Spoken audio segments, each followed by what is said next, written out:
जय श्री राम प्यारे भक्तों। आइए शिव गीता का 10वां अध्याय श्रवण करते हैं। श्री रामचंद्र बोले, हे भगवान, इस देह में यह जीव कहाँ वर्तमान है?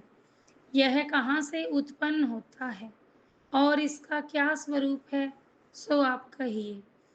देहांत में यह कहाँ जाता है और जाकर कहाँ स्थित होता है?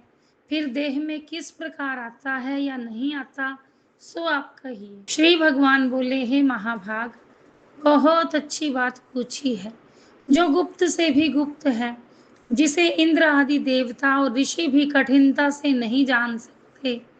हे रघुनंदन, मैं भी यह किसी दूसरे से नहीं कहना चाहता, परंतु तुम्हारी भक्ति से प्रसन्न होकर मैं कहता हूँ। मैं ही सत्य स्वरूप, ज्ञान स्वरूप, अनंत परमानंद, परमात्मा, पर ज्योति माया से मोहित, जीवों को ना दिखने हारा, संसार का कारण, नित्य विशुद्ध, संपूर्ण आत्मा, सर्वांतर्यामी, निसंग, क्रिया रहित, सब धर्मों से परे, मन से भी परे हूँ। मुझे कोई इंद्रिय नहीं ग्रहण कर सकती। मैं संपूर्ण का ग्रहण करने हारा हूँ। मैं संपूर्ण लोक का ज्ञाता हूँ और मुझे कोई नहीं जानता। मैं संपूर्ण विकारों से रहित हूँ।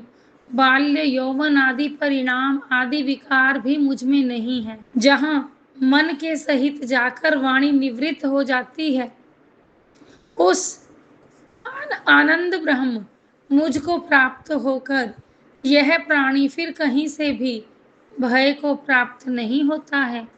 जो संपूर्ण प्राणियों को मुझ में देखता है और मुझे संपूर्ण प्राणियों में देखता है, वह निंदा रहित हो जाता है। जिसको संपूर्ण प्राणी आत्मा रूप दिखते हैं, उस सर्वत्र एक रूप देखने वाले को शोक और मोह नहीं होता। यह संपूर्ण भूतों में गुप्त रूप आत्मा प्रकाशित नहीं होता, परंतु संपूर्ण में वर्तमान है। सूक्ष्मदर्शी, श्रवण, मनन, निधिध्यासन साधना करने वाले पुरुषों को अग्र बुद्धि से दिखता है, दूसरे मनुष्यों को नहीं देखता है। अनादि माया से युक्त निर्विकार अविनाशी एक मैं ही नाम रूप रहित ब्रह्म जगत का कर्ता परमेश्वर हूँ।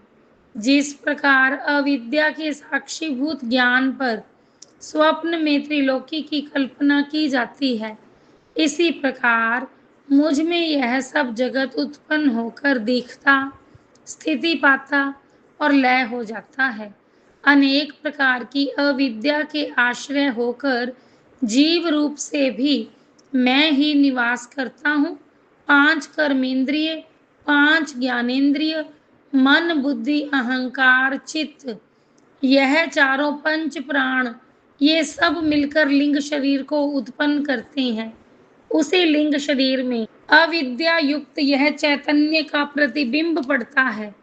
उसी को व्यवहार में जीव, क्षेत्रज्ञ और पुरुष कहते हैं। वही जीव अनादि काल से पुण्य पाप से निर्मित हुए स्थावर, जंगम आदि देहों में वास कर शुभ अशुभ कर्म का फल भोगता है। उसी से परलोक गति होती है और वही जागृत, स्वप्न, सुषुप्ति इन अवस्थाओं का भोगता है।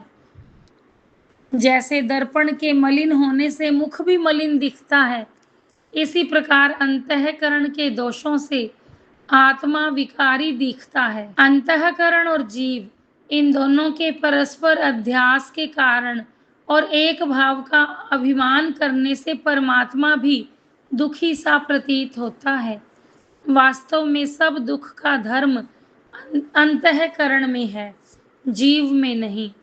परंतु जिस प्रकार चंद्रमा का प्रतिबिंब जल में पड़ने से वह जल के चलायमान होने से चलायमान विदित होता है, इसी प्रकार अंतःकरण के सुख दुख होने से वही जीव में आरोपण कर दिए जाते हैं। इस अन्नमय पिंड के स्थूल देह में हृदय के विषय जीव स्थित रहता है और नख के अग्रभाग से लेकर शिखा पर्यंत व्याप्त हो रहा है। सो तू सावधान होकर सुन। वही यह जीव मैं मनुष्य, मैं ब्राह्मण इत्यादि अभिमान करता हुआ इस मांस पिंड में स्थित है। नाभि से ऊपर और कंठ से नीचे अवकाश के स्थान को व्याप्त करके सदा स्थित रहता है। इतने ही स्थान के बीच में हृदय है, जिसका स्वरूप डंडी सहित कमल कली के समान है। उसका मुख नीचे को है, उसमें सूक्ष्म और सुंदर एक छिद्र है, उसी को दहराकाश कहते हैं। उसमें जीव रहता है। केश के अग्रभाग का 100वां भाग कर फिर उसका भी 100वां भाग करके जो प्रमाण किया जाए, वही सूक्ष्मता जीव की जननी है। वस्तुतः तो जीव के स्वरूप का प्रमाण नहीं है कि ऐसा है और इतना है। जिस प्रकार कदम्ब के फूल को मध्याई चारों ओर केसर होती है, इसी प्रकार से हृदय स्थान से सहस्त्रों नाड़ियां निर्गत हुई हैं, जो शरीर भर में व्याप्त हैं। वे हित और बल देती हैं, इस कारण उनकी हित संज्ञा है। योगियों ने इन नाड़ियों की संख्या 72 सहस्त्र कही है। जिस प्रकार सूर्य से किरण निर्गत होती है, उसी प्रकार से ये नाड़ी हृदय से निकली है। उनमें 101 मुख्य नाड़ियों ने संपूर्ण शरीर को वेष्टित कर दिया है और प्रत्येक इंद्रियों में 10-10 नाड़ी हैं। उन्हीं के द्वारा विषयों का अनुभव होता है। यह नाड़ी ही सुख दुख जागृत स्वप्न आदि के साक्षात का कारण है। जिस प्रकार नदी जल को बहाती है, उसी प्रकार नाड़ी सुख दुख रूपी कर्म फल को बहाती है।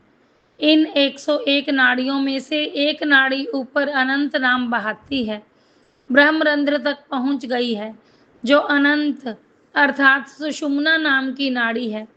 उसमें प्राप्त होकर यह जीव मुक्त हो जाता है। जिस समय वह अंतःकरण काम आदि दोष शून्य होता है, उस समय यत्न करने से योगी का आत्मा इस नाड़ी में प्राप्त होता है, परंतु उस समय सद्गुरु की कृपा और पूर्ण ज्ञान की आवश्यकता है, कारण कि ज्ञान द्वारा मुक्ति प्राप्त होती है।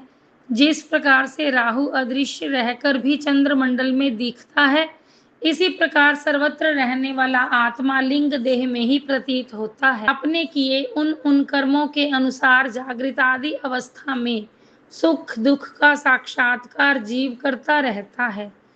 संपूर्ण वृत्ति लिंग शरीर से उठती है। जब तक मोक्ष ना हो जाए, तब तक लिंग शरीर का नाश नहीं होता। जिस समय ज्ञान द्वारा जीव और ब्रह्म का भेद मिट जाएगा और अविद्या सहित इस लिंग शरीर का नाश हो जाएगा, उस समय केवल आत्मा का अनुभव मात्र अहम ब्रह्मास्मि इस स्वरूप में स्थिर होने के कारण ही मुक्त होता है।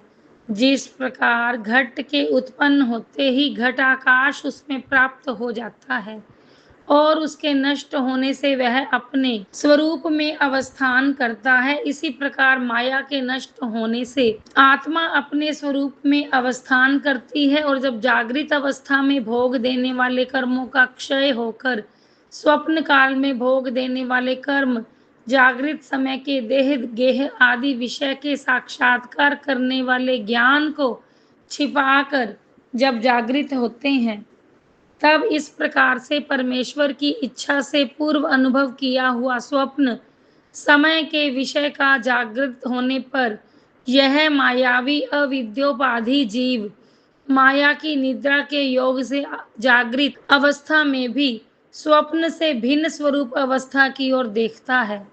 बुद्धि आदि इंद्रिय और स्वप्न समय के भोग देने वाले पदार्थ के समान सब सृष्टि अंतःकरण ने कल्पना करी। जिस प्रकार अकेला मनुष्य स्वप्न में अनेक मनुष्य देखता है, भोग भोगता है, संसार की सब रचना भिन्न भिन्न जानता है, यथार्थ में तो एक ही है। इसी प्रकार वास्तविक आत्मा है, परंतु अंतःकरण की कल्पना से यह जगत अनेक भाव से दिखता है।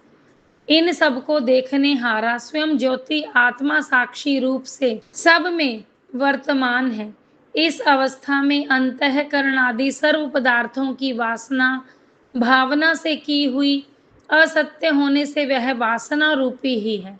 और परमात्मा उसी स्थान में वासना मात्र से साक्षी हैं। जिस प्रकार जागृत अवस्था में कर्ता, कर्म, क्रिया इत्यादि संपूर्ण कारणों से युक्त व्यवहार चलता है, उसी प्रकार पूर्व जन्म के किए कर्मों की प्रेरणा से वासना रूप प्रपंच है, परंतु जागृत अवस्था में प्रपंच का व्यवहार समर्थ होता है और स्वप्न अवस्था में कल्पित है। यही इसमें भेद है। निद्रा अवस्था में जीवात्मा जब ईश्वर को प्राप्त होता है, तब जागृत आदि अवस्था में जैसे ईश्वर से भिन्न रहता है, तैसा ही भिन्न रहता है, तब भी भेद नहीं जाता। ऐसा होने से ही वह उस समय दुख रहित होता है, क्योंकि कारण आत्मा में उसका साम्य माना जाता है, एकत्व पाता है। इस कारण औपचारिक है जो भी उस अवस्था में है। अविद्या की सूक्ष्मता वृत्ति आने से जैसे सुख अनुभव करता है, उस सुख को जैसे सुखम अहम स्वाप्सम अर्थात मैं सुख से सोआ न किंचित देवी दिशम और दूसरा कुछ भी ना जाना, केवल अज्ञान का ही अनुभव किया, परंतु यह अज्ञान भी साक्षी आदि की वृत्ति से अनुभव किया जाता है कि सुख से सोया यदि साक्षी ना हो तो सुख से सोने की स्मृति किस प्रकार नहीं हो सकती, क्योंकि गूढ़ी निद्रा में सोते समय तो उसे सुख का अनुभव होता नहीं। इसके पश्चात जागृत होकर साक्षी के द्वारा जानता है। जागृत, स्वप्न, सुषुप्ति यह तीन अवस्था जैसी इस लोक की है, तैसी देवलोक की है। सुषुप्ति के अंत में जब जागृत अवस्था आती है तो अपने कारण रूप जीव के प्रारब्ध के कर्म से फिर इंद्रिय से इस प्रकार जाग उठती है, जिस प्रकार अग्नि से विस्फुलिंग चिंगारियां उठने लगती हैं। इस प्रकार सूक्ष्म रूप में लीन हुई इंद्रिय से उठती है। जिस प्रकार जल भरा हुआ घड़ा जल में डुबा दो और यदि उसे फिर से निकालो तो वह उस जल से भरा ही आता है, इसी प्रकार से यह जीवात्मा इंद्रिय आदि सहित कारण में लय को प्राप्त होकर उन इंद्रियों सहित ही जागृत अवस्था को प्राप्त होता है। आत्मा देह आदि उपाधि से रहित स्वप्रकाश है, परंतु स्वरूप की स्मृति लोप करने वाली माया ने विस्मृति को प्राप्त कर दिया है। इससे सब प्रपंच इसमें अज्ञान से विदित होता है, कारण कि वह माया ना होने वाली बात को भी करके दिखा देती है। माया के योग से आत्मा में कितने ही विरुद्ध कर्म दिखे, परंतु माया के दूर होते ही जीव ईश्वर और निर्विकार हो जाता है। इसी के साथ 10वें अध्याय की कथा को विराम देते हैं। हम हार्दिक अभिनंदन करते हैं इस रोचक कथा को श्रवण करने वाले सभी भक्तों का। आप सभी प्यारे भक्तजनों प्रेम भरी जय श्री राधे, जय श्री कृष्णा, हरि ओम जी।